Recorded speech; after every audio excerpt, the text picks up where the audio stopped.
You guys, welcome to the latest episode of the Grappling Monthly Podcast. I'm very excited, very happy to be here in Professor Tinguinha's Academy with Professor Mauricio Tinguinha. Professor. Thanks for coming. Thank you for having me. It's a pleasure to have you. Yeah, we just had an excellent training session. I met a good number of very skilled students. No surprise there. We're going to get into it. You guys, as usual, if you like the content that we're producing, please like, subscribe, comment what you think we could be doing better or who you'd like to see us interview next. Every little bit helps to keep us telling jiu-jitsu stories. So yeah, without any further ado, let's get started. Professor, I want to ask you, just to get to know you a little bit, how you actually got started in jiu-jitsu. Oh, it's a long time ago. So I started jiu-jitsu back in the 80s. Okay. So I was 12 years old. And I was training judo before. Mm-hmm. And then one of my brothers, he started training at the Gracie Academy. I was living in Barra da Tijuca as a neighborhood in Rio de Janeiro. Mm-hmm. And that was the original Gracie Barra I started. And back at the time it was Barra Gracie. It was not Gracie Barra, it was Barra Gracie. And my brother started training over there. And I have a bunch of friends that start training jiu-jitsu too. And I transitioned from judo to jiu-jitsu. I went to jiu-jitsu. I didn't know what it was. And it was very similar to judo, right? Mm-hmm. I still doing takedowns, but still training well. My friends were training. That was my beginning at 11, 12 years old. Nice, yeah. So you're originally from Rio de Janeiro? Yes, I'm from Brazil, Rio de Janeiro. Yeah. Barra da Tijuca. Yeah. So late 80s is pretty much right when there was the Luta Livre against Jiu-Jitsu. That was the 90s. Yeah, I believe it was 91 or 92. Uh-huh. Yes. Yeah. So you must have been there like right for that whole thing. Yes, I was there. I was at the Vale Tudo, right? The challenge. I mean, everything starts, just quick story. There was, there's a long history between Jiu-Jitsu and Luta Livre, right? Rickson Gracie, the Gracie family, some of the guys there. And I remember I was very young. I was in the tournament, and I was outside of the tournament, and I saw some commotion, people running inside. When I went inside, there was maybe 4 or 5 guys on the mat. And that day, they came into the jiu-jitsu tournament to challenge the jiu-jitsu guys. Okay, not to fight there, but they want to challenge the jiu-jitsu guys for a challenge, Vale Tudo, MMA fight, right? Yeah. And that day, it was a lot of confusion, pushing, and then like, all right, and Castle step in. All right, so let's schedule the day and the time, and we get to your best guys from Luta Livre, we got our best guys from Jiu-Jitsu, and then they schedule the famous Jiu-Jitsu versus Luta Livre time. Yeah. That was 91, 92. Amazing. Then that happened. I believe it was at Tijuca Tennis Club. I'm not sure the club it was. Mm-hmm. There was a lot of people there. The Jiu-Jitsu won all the matches. And the rest is history. Yeah. But that was, just short story, but that was, right? And then many things happened before that and after that. Mm. But that day was the day, we kind of pushed this Luta Livre away and Jiu-Jitsu is the number one, martial arts here. Yeah. At least at the time. Wow, yeah, that's crazy. And it was televised too. It was the first time, because there's a longer history of Helio fighting Vale Tudo in Brazil. Mm-hmm. So this was before I was born. It was too young, right? And then at some point, for whatever reason, the Vale Tudo went down. Mm-hmm. There was no more Vale Tudo, nothing happened. I think in the beginning of the 80s, there was one Vale Tudo that happened. Rickson fought to Rezulu. Mm-hmm. I'm not sure the timeline. But there was no more stuff that happened, right? Mm-hmm. And then the Luta Livre guys, with that challenge, they brought it back. The same thing, and then the whole thing started again. Yeah. And then after that, because it was, the TV on the TV, they opened, the people start doing more MMA and stuff like that. That brought back the whole thing again. Nice. Then it started. That was just the beginning of a bunch of MMA fights, stuff like that. Yeah. And then a few years after that, the UFC one happened, right? 1993. 1993, yeah. 1993, yeah. So then, here, the UFC, the first UFC happened, and then people start talk about Jiu-Jitsu outside of Brazil, right? We already been doing this for a long time over there. I remember first time we watched, I have a lot of stories. Yeah, we're here for that. Yeah. So Robson Gracie's Renzo's father, Yep. we all trained Gracie Barra. So he brought the tape. Rodion sent the tape from the probably like maybe a month after the UFC, and he brought the tape. They put the TV there. We all stop and start watching. Nice. And then we all like surprised that people didn't know jiu-jitsu. Like we didn't know what's happening in the world, right? Like, Yeah, like you see people mount, turn the back. I mean, as soon as you mount the punch, they turn the back. Like they turn the back. Yeah. They don't know, what's the choke is. Like we were very surprised. The people that have a knowledge about jiu-jitsu, right? I remember when it finished, everybody was kind of like, maybe this was fake. Because it was so easy, right? Because over there, it's happening. Either people, they don't train jiu-jitsu, but they know about, right? Yeah. Like they see fights, stuff like that. So you can see they have a clue. Like, what is this, right? Yeah. So that was a little bit of history. The first UFC, our impression in Brazil, I mean, at least in our school when you watch that stuff, Yeah. that was fun. That's interesting that you say that, because my experience in Brazil around capoeira was that even people that don't train capoeira, they know how to ginga. They know what the ginga is. Exactly. They know if they see a beating ball, they know what it is. I never trained capoeira, but everything you're saying, I know. Exactly. Yeah. That's the same thing with jiu-jitsu. They don't train jiu-jitsu, but they know it's mata-leão. Yeah. I mean, double leg called baiana, right? And baiana probably was from capoeira. I don't know if you know this. Yeah. Right, that's the name. It came from the capoeira, right? But like karate, right? What they're doing, the kicking, whatever the name they have.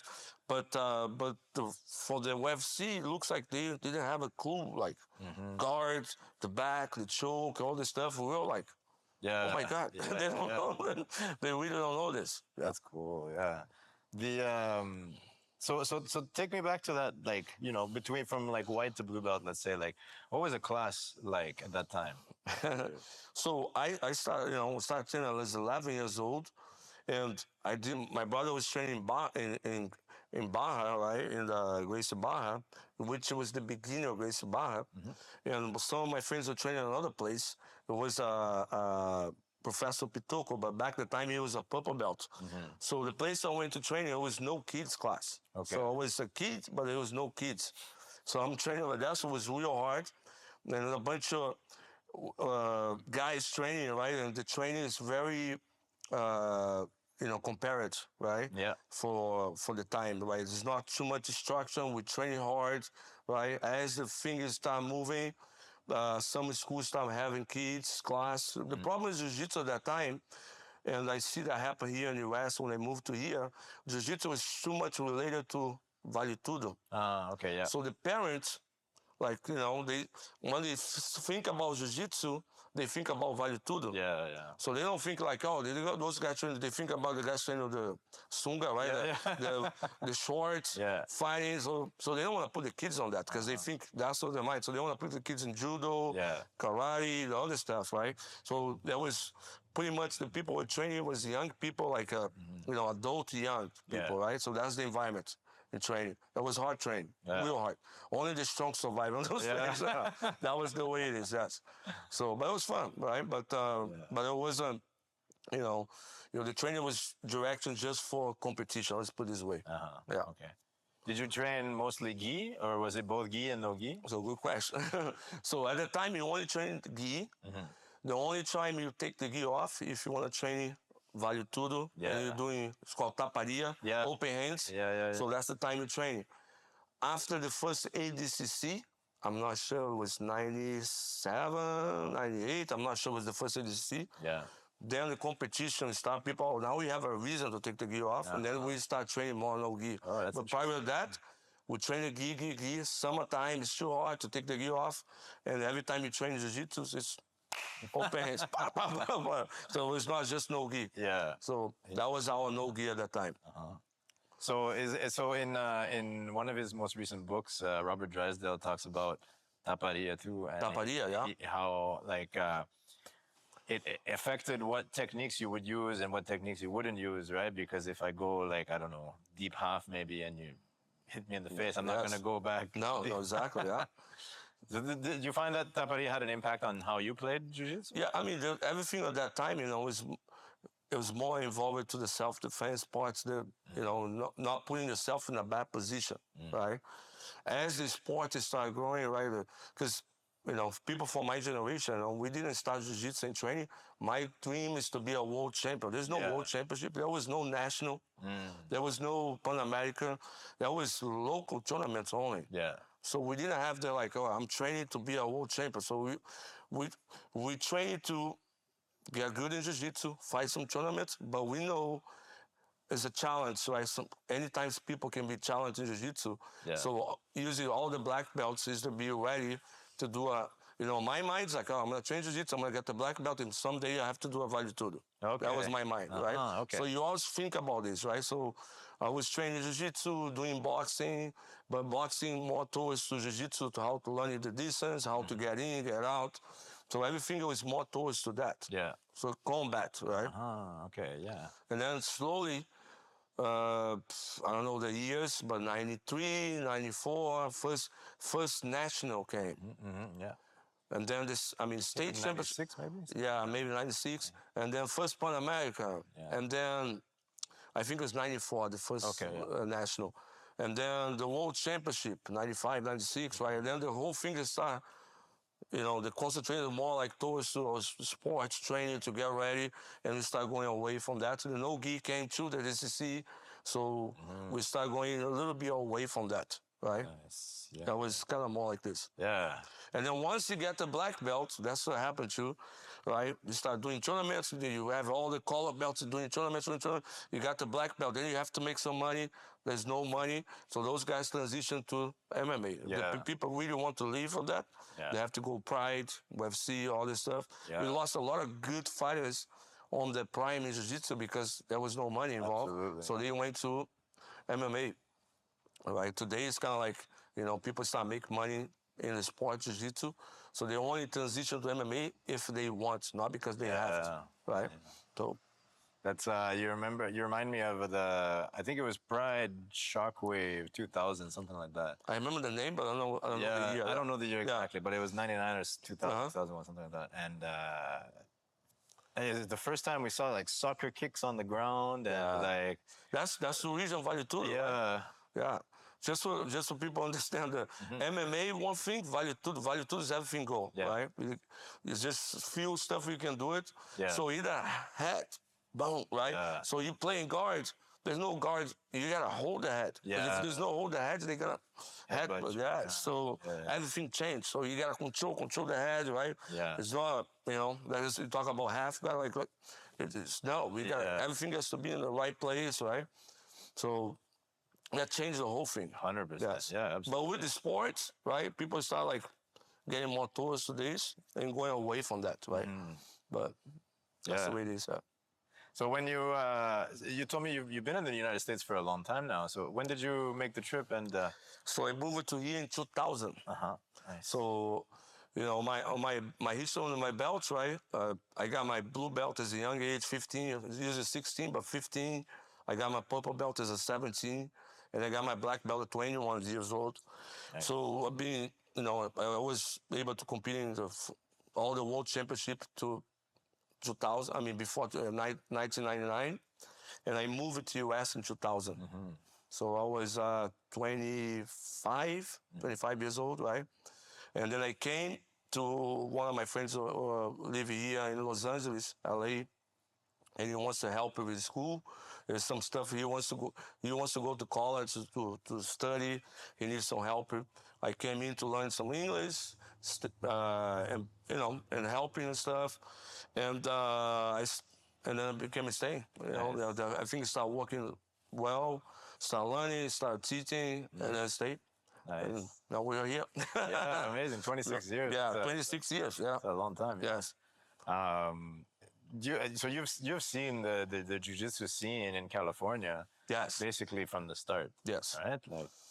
There wasn't very much more. There was the Gracie Garage in Torrance, I think, early. But then apart from that, I don't think there was many. Yeah. So when I got here in 2000, this is how the jiu-jitsu was here, right? We have Rickson Gracie, right?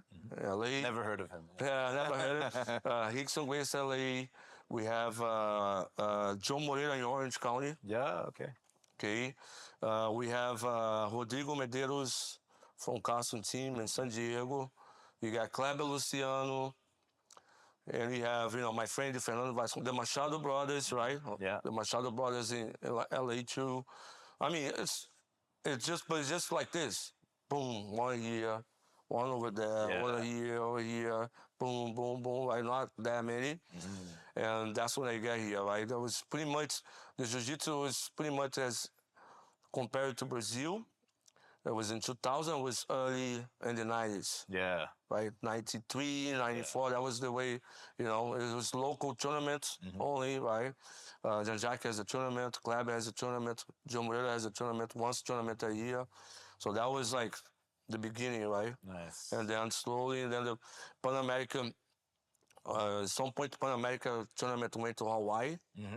And then at some point we went to Florida, and then we went back to here. Once we went back to here, that kind of helped into getting more people. And then 2006, I believe, with that picture there, 2006, that was the first World Championship here. Yeah. And then that's what I believe with the Jiu-Jitsu, kind of like, not just here, but everywhere, boom. Yeah. It went, start bigger and bigger and bigger and going. Did you have a feeling? Did you know that it was going to be this big, or like? No. I mean, everybody we thought, like, when I was 17, that's the day I got my purple belt, right? The same day I got my purple belt, Roberto Gordo got his black belt. Nice. Ralph Gracie got his black belt, and some other guys. Draculino, Soccer from everybody's from Gracie Barra, right? Yeah. They got the brown belt. So I remember that day when I was 17, I walked to Gordo. Gordo was already teaching. And I asked, hey, Gordo, how's your life? Because he's teaching Jiu-Jitsu, right? Yeah. He's like, do you make any money? And he's like, like money? Like, I have money to buy some food. and that's it. And they're like, cool, I want to do this. Yeah. But there was no hope in make money in Jiu-Jitsu, right? There's nothing. I think the only guy back that time has the vision of this was Carlos Gracie Jr., right? I remember one time we were driving together from Rio to São Paulo, and the driving passed by many cities, right? And he looked at me like, one day, every city we're gonna have a jiu-jitsu school. Nice. And I'm just quiet, like, this guy's crazy. like, what are you talking about? Because back the time, just over there was just few schools like same as here in 2000, right? But I think the only guy who can say this is Carlos Gracie Jr. Besides that, nobody see that happen. Yeah. He had the vision. Yeah, he has the vision for sure. Yeah. Amazing. Yeah. And so then from there, at one point you decided to open your own school? I mean, as a purple belt, right? I make the decision. I wasn't joke. Right? When I told my parents let's get out of here. They're like, what are you gonna do? What? Like, who's only few people will be able to make a living of that. Maybe the Gracie family, and maybe that's it. So there's no, you look like so how the life here. But I make my decision at that time, and then I keep working, right? Like, of course, I'm young, I'm not thinking about bills, family, stuff like that, right? But as, the more I train, the more I get involved with Jiu-Jitsu, the more I understand how good for my life. I start teaching as a purple belt, too. So my life is getting connected with Jiu-Jitsu.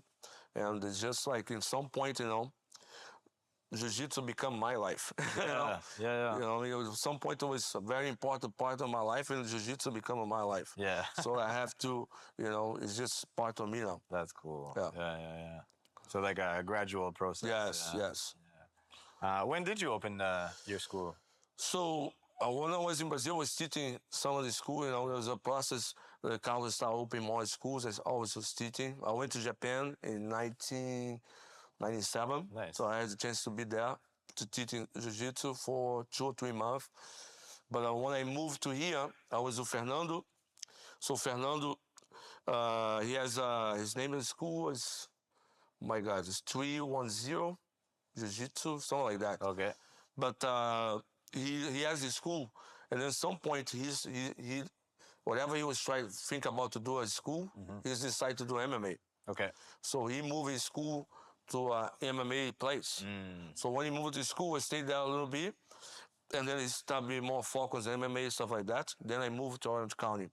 So when I moved to Orange County, this is 2000. So our school was open 2003. Nice. And then, but it wasn't a school. I started teaching in a taekwondo place first. Right, used the mat space, stuff like that. Then I moved to a smaller place, very small, smaller than, I don't know, 600 square feet of mat space. Yeah. Then I went to a 1,500 square, right? It was a graduate to get here. Nice. So it was a, long process to get, at this location here. Yeah, that's amazing. But we did it step by step, right? Yeah, absolutely. Yeah. There's so between the reality of survival of the fittest, as you described right at the beginning, to teaching here in the United States, I'm assuming there was a bit of a change that you had to make in the type of class, or not. Like, oh no, yeah. So, when I say left from Brazil to here, right? I know how to teach a class. The business part is no understand about this. There was no business plan, right? You just think about it. You just need an open school and put some mats and have people there. Right? The structural class, it's just like back in Brazil, right? Everybody training on the same class. So as Jiu-Jitsu starting getting bigger, right? The business part start coming in. Then you have to adapt to teach the kids, right? That's something new. We have kids, we have parents, so we start adapt, we start organize classes, curricular classes for the beginners, split the beginners, right? To be more professional and more structural. Let's put it this way, the Jiu-Jitsu back the time in Brazil was too loose, right? Like, if you come in, here's a technique of today, and let's do it, right? This is more advanced class. The beginners, so we start have more information for the belts, stuff like that. So everything started changing, a lot of change. Right?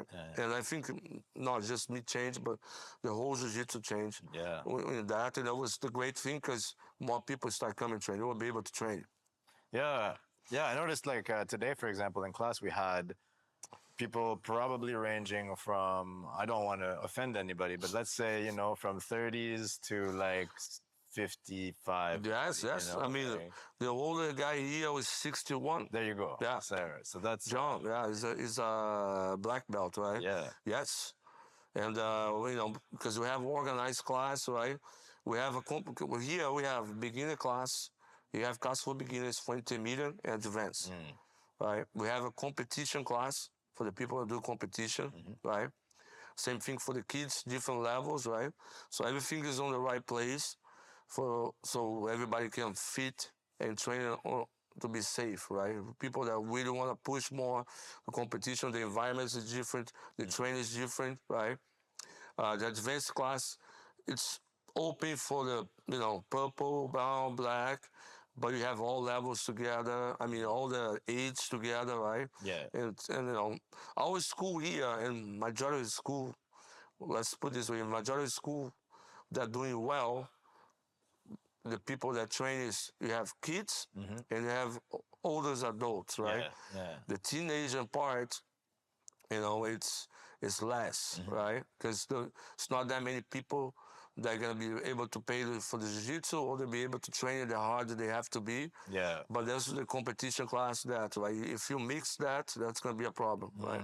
Right. Yeah. So.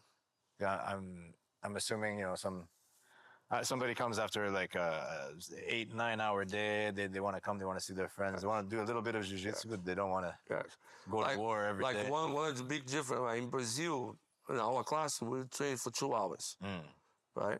So we have the warm up is like a condition warm up, right? Crazy, right?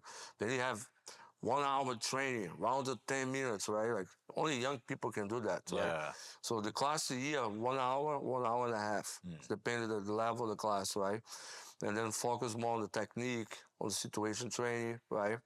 We don't have a warm-up, condition warm-up, right? If people want to doing condition stuff, they should do outside of school. Right. We use the mat time for the training. But back the time, it's kind of like the best way to put that to replace the training in Brazil.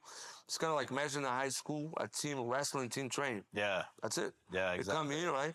And, if you can't make it, you get out. Yeah. Right? Just the stronger stay, right? But it's a team, right? Yeah. Everybody training for the competition, stuff like that. Now, the martial arts is open for everybody. Mm-hmm. You want the kids learning, you want the people, the older, the woman, right? So you have to navigate and change a little bit that stuff. Yeah. And, That makes sense. The first time I did a judo class, it was like an hour of conditioning and Uchi called me and done these things, and I was exhausted before the technique. Yes. Like I tell you, when I moved to here in 2000, I went training wrestling at the college for 5-6 months, right? And the way they train, like, it's super. You train, they close the door, turn the heat on. Yeah. Like what? And then they train. The training is over. They go run for miles, stuff like that. Only kids are gonna be able to do that, right? Yeah. So this is we call this academy, right? So we want people come here and be able to learn self-defense training. I believe the jiu-jitsu, like what's happened now, some people only treat self-defense style, sport style. So the jiu-jitsu is supposed to be everything, right? So we try to have here, we have a space for everybody here, besides MMA, right? If somebody wants to do MMA, then, we can help with jiu-jitsu, but they have to find a specific trainer that because they don't have this here. But the sport jiu-jitsu, we can train here. We have self-defense in our class too, all this stuff, right? So we have, try the jiu-jitsu the way it's supposed to be, right? Because jiu-jitsu have all this, but a lot of times people just go, I'm just going to do the sport. I'm going to just do self-defense. I'm going to just do, no gi, right? We have no gi here too, right? But so I try to have everything here the way it's supposed to be. That's the way you learn over that, right? So yeah, that's nice. Yeah, there's you said something earlier I found really interesting on how the techniques had to adapt. They changed, and so they adapted, right? Yes. When it got separated from Vale Tudo. Yes.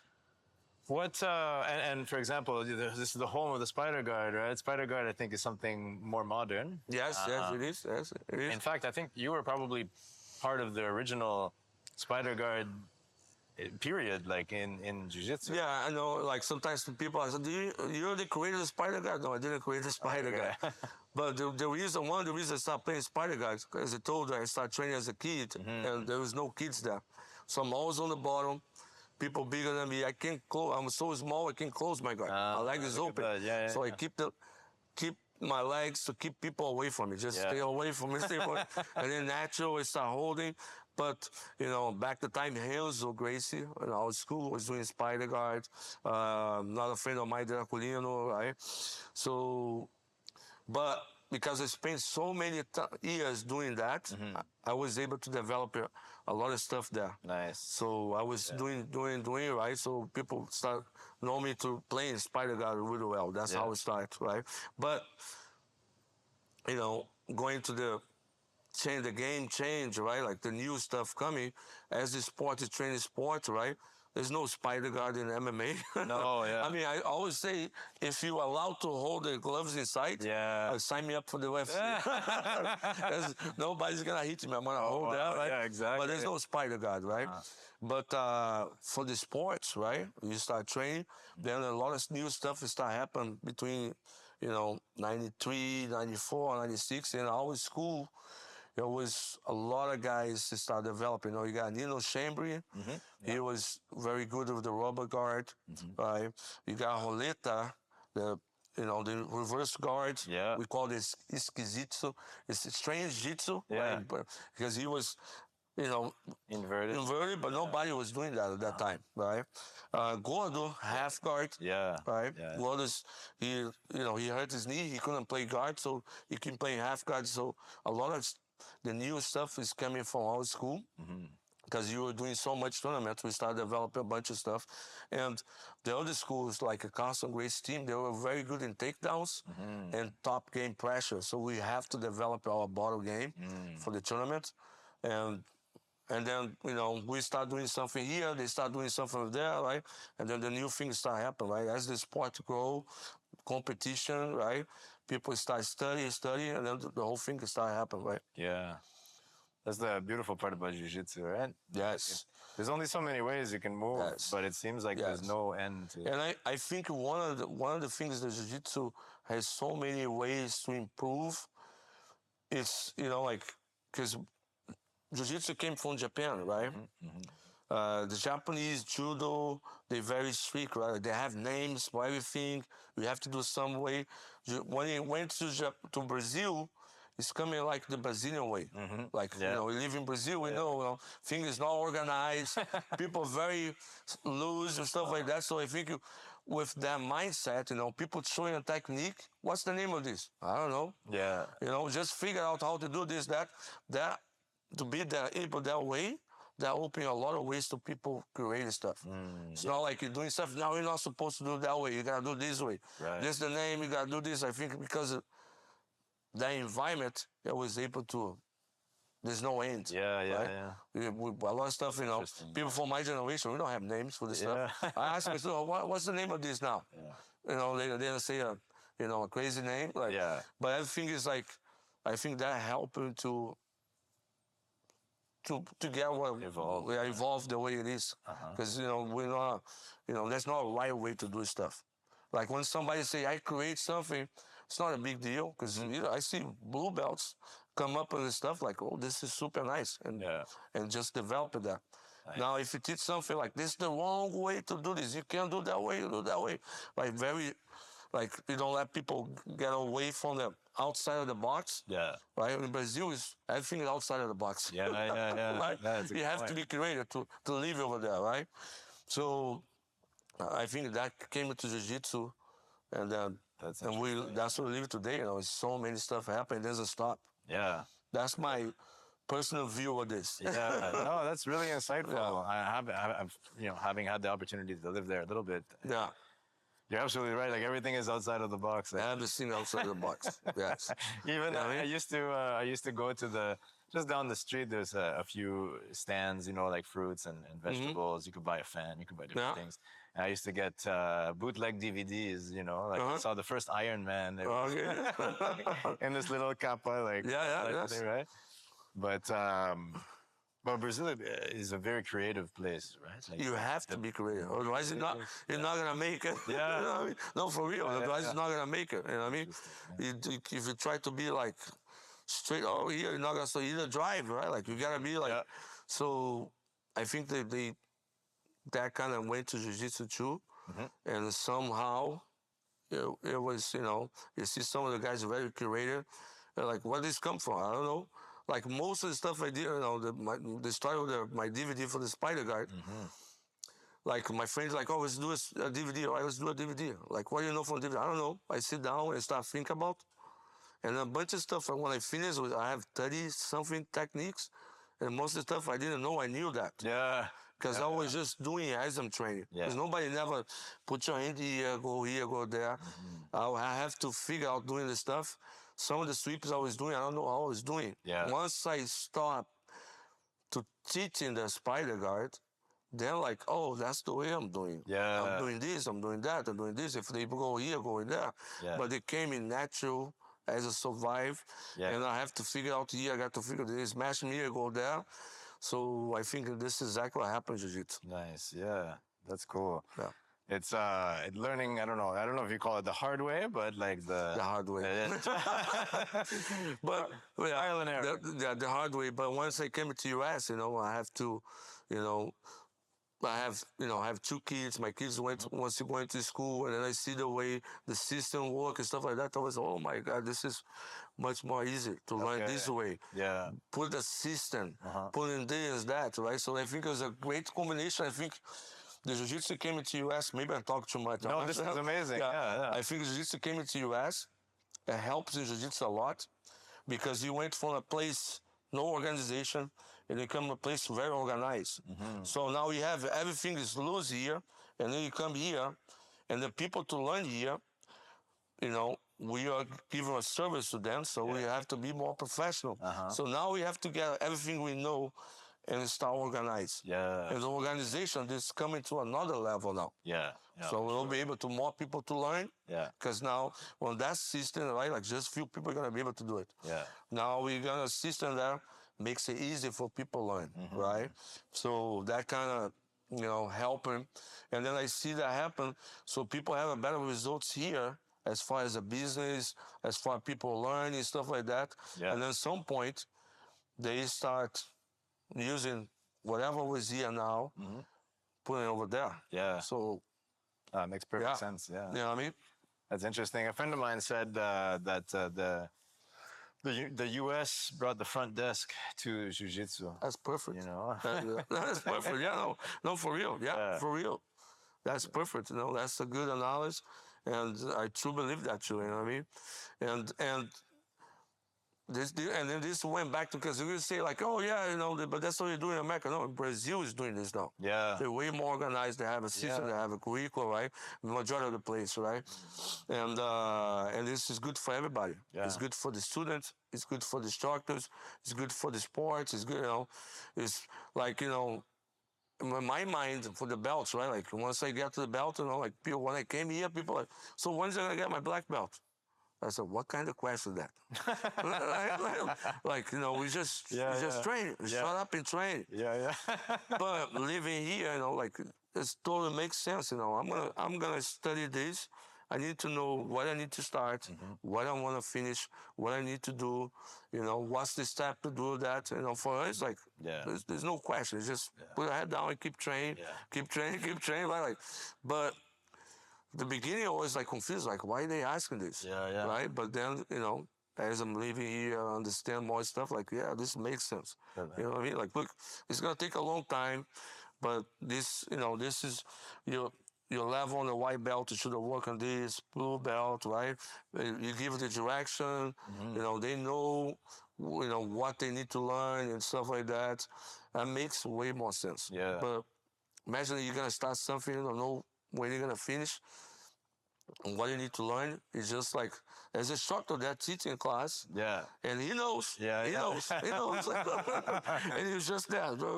Show up. Right? Yeah. But that's the mindset. Everybody's like, that's the way it is, right? But that thing changed. Yeah. You know what I mean? And that was the greater thing for the sport, for jiu-jitsu, right? And it's good for everybody. Yeah. And Absolutely. Thank you, America, to do that. Now I see that there's jiu-jitsu pretty much everywhere in the world. Everywhere, man, everywhere. I don't know if there's a country that doesn't have it yet, it's gonna have it soon. Right? Yeah, I don't know, man. I think it's everywhere. Yeah. I've been traveling all over the world doing seminars, working stuff like this, and it's everywhere. Is there like a recipe other than just showing up for you? Like we talk about systems and we talk about like, different curriculums and things like that. But like if you have somebody who's curious about starting, maybe they're like anywhere between, 30 to 80 years old and they want to start. What's your advice to them? So my advice, is number one, once you start, it's the mindset is super important, right? Like what they, they come for a different reason, right? But 30 years old, you're already old. You're not young, like 10, 12, 13, right? So we gotta be careful to not get hurt. You just slow down, right? The idea is the beginning, you're learning, try to learn the positions. The old school jiu-jitsu is super good because it's efficient, right? So about the positions, you understand the position, try to understand the positions, right? The problem is the mentality of fighting, right? Like it's supernatural, we're not training, like somebody try to grab it, try to choke it, right? But try to be more relaxed, slow down. My advice for my beginners, I always tell them is, look, if I put you guys in a room, everything is dark, you can see, right? Like that's what you guys want to train jiu-jitsu. Your eyes like this, you don't know, you can't see. Yeah. So you have to get out of that room.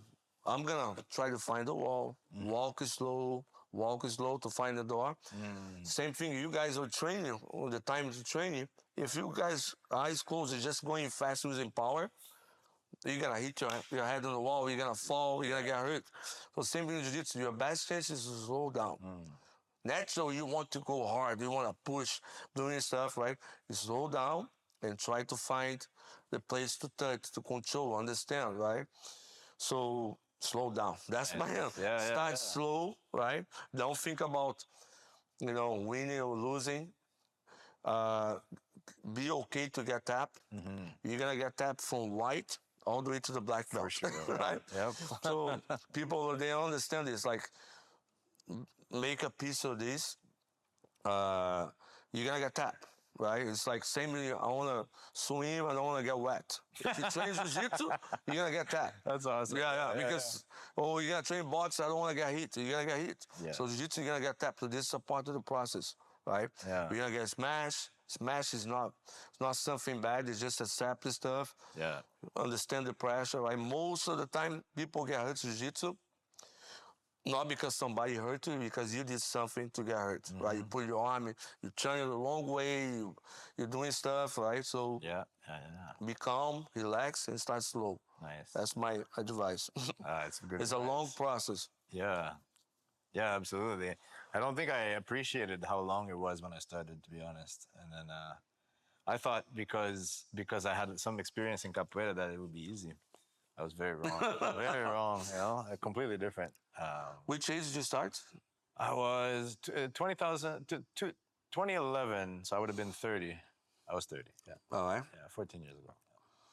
So on and off, but still. Okay. Yeah.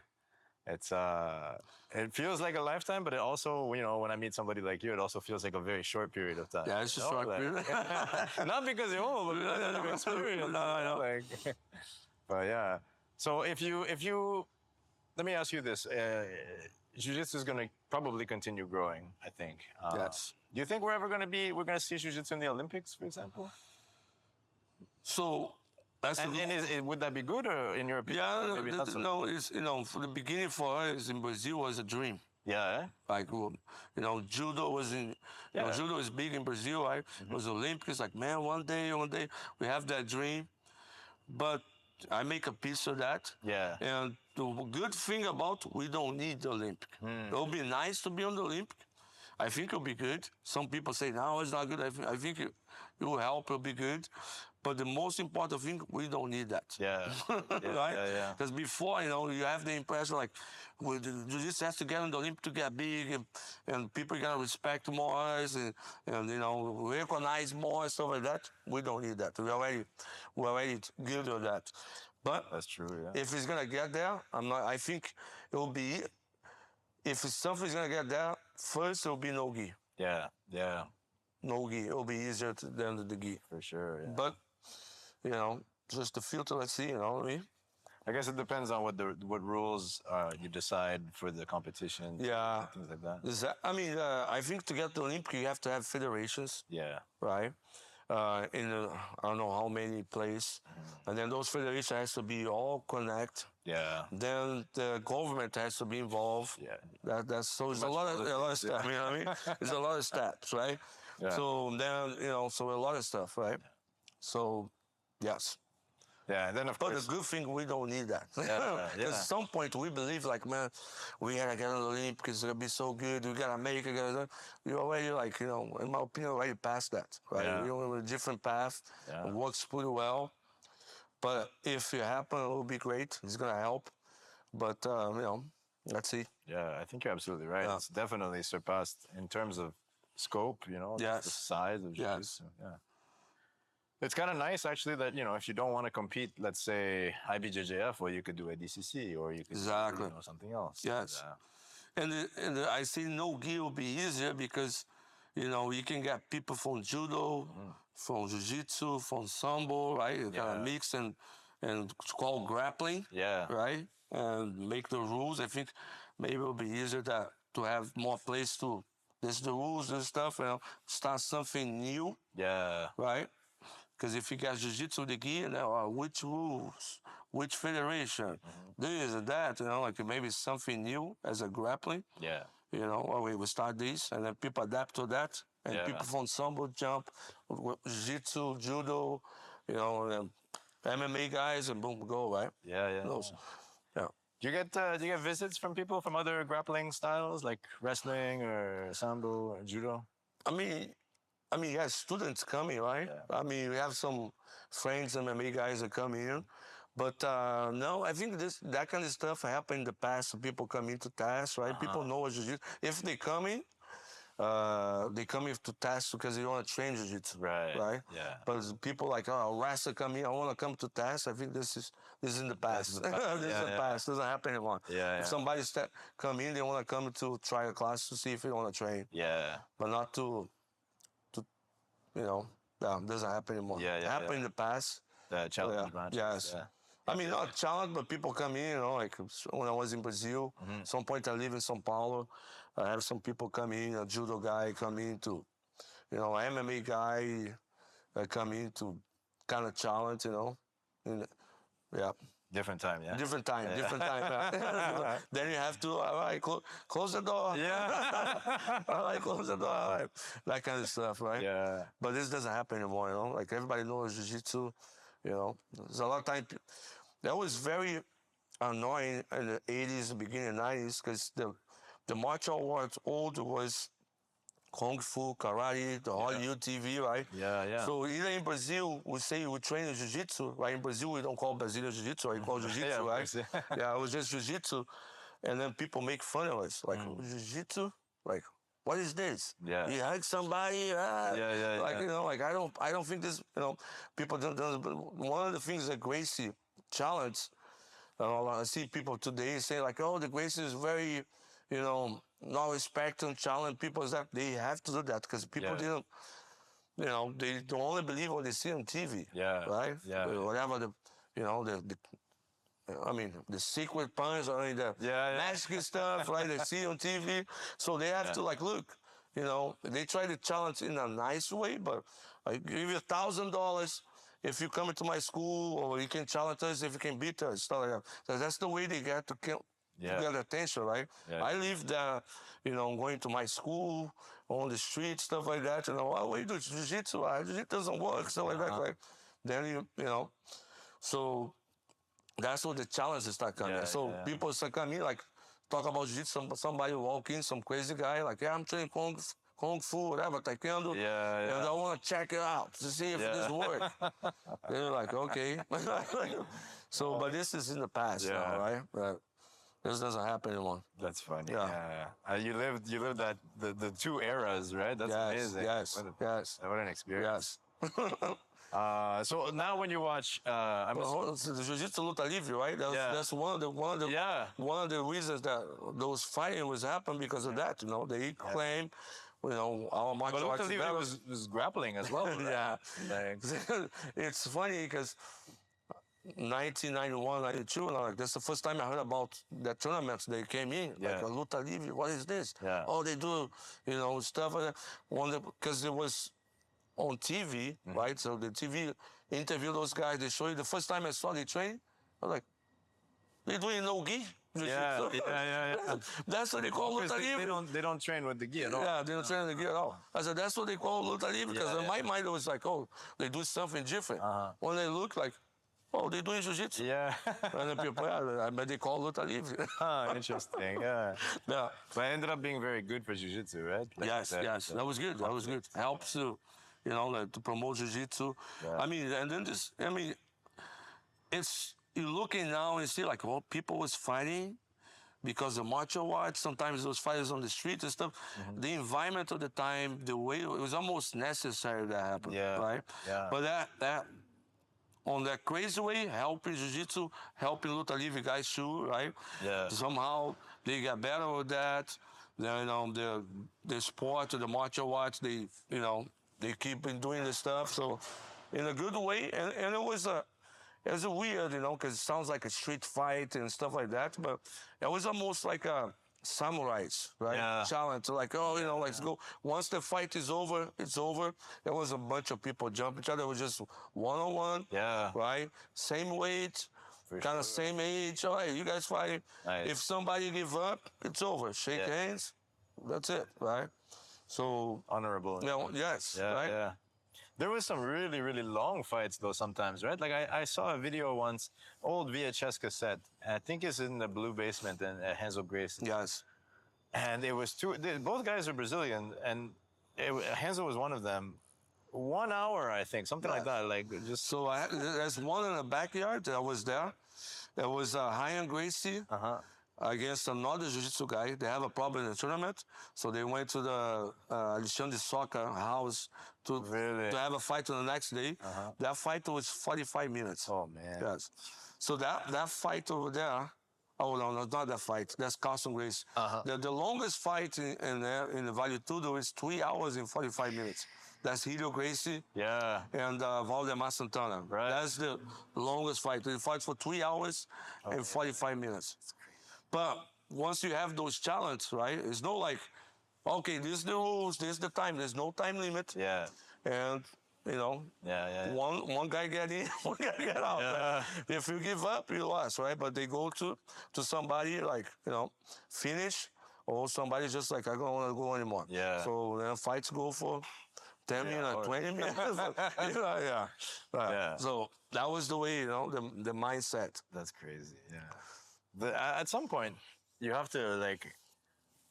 I think both fighters probably start laughing almost. Like, what are we doing here? Like, you know, it's been 3 hours. Like. So the one that was 45 minutes. No, they were serious. That was brutal. That was a brutal fight.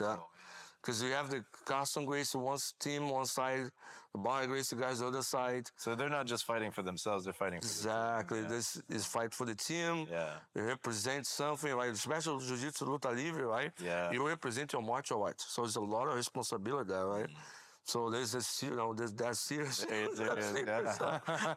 That's serious. Wow, that's something. I'm kind of happy that it's not like that anymore. No, for sure, it's good.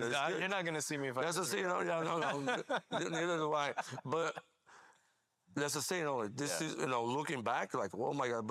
But if you live in that time or the environment or the situation, it was crazy to say that, but it makes sense. Yeah. It's crazy way to say it, but it makes sense. Yeah. Right? Now it doesn't make sense, but, you know, I'm not gonna say that was stupid, because there was something good come out of that, and helping, you know, to get where you are now. Yeah. You know what I mean? Yeah, absolutely. So, that's very cool. Yeah. So when you watch a competition now, like what competitions do you like to watch, and is there? Like, I watch everything, you know. I watch, you know, the competition, gi, MMA, you know. I watch everything. Yeah. I like, you know, I like it. Nice. It's I love to see what jiu-jitsu, you know, how far we're going. You know, of course, some of the mats, you know, not good. Some mats, you know, but I love it. I love everything. Nice, very cool. What about a series of short questions I like to ask no problem. At the end? Yeah. I want to respect your time. No problem. What's your favorite technique? Spider gun. It's like that technique is a game of spider gun. Yeah. Favorite Brazilian dish to eat? Ooh. So I like have you heard of quindim? No, I don't think I have. Quindim is I don't know how to explain, but I love it. It's not canjiquinha. No, it's not canjiquinha, but it's like a yellow thing like this. It's I don't know how to explain that. Is it like a dessert? It's dessert, yeah, dessert. Quindim? Quindim. All right, we're gonna. I love it, man. I love it. Just to talk about it, just like that. That's my favorite. I'm gonna go to the Brazilian market after that. I'm gonna pick that up. Yeah. Nice. That's cool. Gi or no gi? What do you prefer? Both. Yeah. But if I have to choose, gi. Yeah. Nice. And favorite jiu-jitsu fighter from, let's say, the 80s and 90s? Rickson Gracie. Rickson Gracie, yeah. And then, let's say, like, the last 20 years? Roger Gracie. Roger Gracie, yeah. That was very hard to argue with that. And then after Roger, I would say Marcelo Garcia. Yeah? Yeah. Nice. Very cool. Very cool. Amazing. Professor, can you tell us a little bit, maybe like where you're located, how we find your school, how do we train with you? Yeah, so, you know, we are California, Yorba Linda, Orange County, Yorba Linda City. You know, we have classes from Sunday to Sunday. We can find us on the Instagram website. Our website is bjjoc.com, and just looking for Tinguinha BJJ Academy on social media. We'll be there. Amazing. You guys, I highly recommend. Had a great time, great training. And Professor, thank you so much for taking the time, man. A pleasure. Really appreciate Anytime you want to come, you're more than welcome. Absolutely. Okay? We'll be back. All right. Thank you.